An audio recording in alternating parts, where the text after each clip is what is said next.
Students, आओ हम पढ़ें कि रिजदा गांव के बस्ती और गलियों की बनावट को देखें और समझें।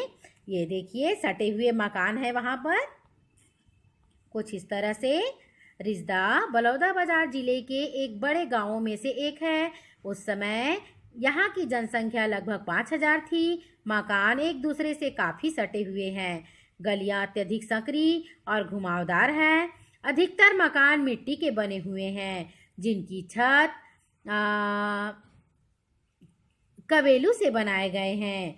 घरों के साथ छोटी बाड़ियाँ भी हैं, जिनमें अभी ज़रूरत की साग भाजी पैदा की जाती है। अब ईंटों के मकान भी वहाँ पर बनने लगे हैं और अब पक्के छत वाले मकान भी वहाँ पर अब बनने लगे हैं। रिजदा गांव में एक साप्ताहिक बाजार भी लगता है, जिसमें गांव के लोग अपनी ज़रूरत की चीज़ें खरीदते हैं। गांव में प्राथमिक सरकारी बैंक भी है। उचित मूल्य की दुकान की भी सुविधा है। गांव के लोगों को पीने का पानी जल प्रदाय टंकी बनाकर नलों द्वारा पहुंचाया जाता है। गांव में बिजली की भी सुविधा है, जिससे घरों और गलियों में रोशनी के साथ नलकूपों में मोटर पंप चलाकर खेतों में सिंचाई भी की जाती है। और कृषि उपजों को ट्रैक्टर या बैलगाड़ी में लाद करके बलौदा बाजार की मंडी में बेचा जाता है। रिजदा गांव से बस द्वारा कहीं भी आने जाने की सुविधा है। यहाँ से बस बलौदा बाजार और फिर वहाँ से रायपुर और दूसरी तरफ हथबन तक जाती है, जहाँ रेलवे स्टेशन भी है।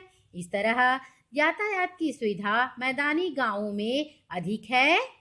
और आपको याद भी होगा बच्चों कि ऊपरवेदी गांव से पास के कस्बे तक कोई पक्की सड़क या बस की सुविधा नहीं थी। क्यों? क्योंकि वो पहाड़ी गांव है।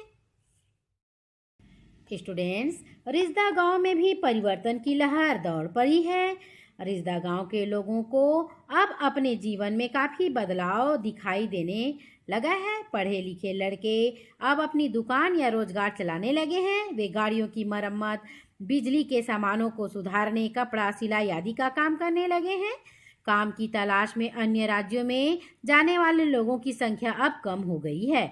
कुछ लोग अब बाहर जाना छोड़ करके गांव में ही ईंट और केवलू यानी कि खपरेल बड़ी मात्रा में बनाने लगे हैं। इस काम में परिवार के सभी लोग मिलजुल कर सहयोग करते हैं। आसपास के गांवों में इन ईंटों और केवलू की खपत अधिक है और कामकाज बढ़ने से महिलाओं में जागरूकता भी बढ़ी है और उन्होंने अपना स्व सहायता समूह भी बना लिया है।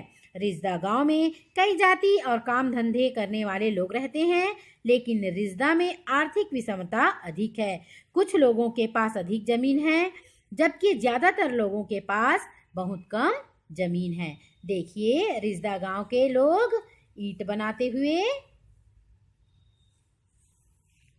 तो स्टूडेंट्स, हमने रिजदा गांव यानी कि छत्तीसगढ़ के मैदानी भाग के बारे में विस्तार रूप से पढ़ा।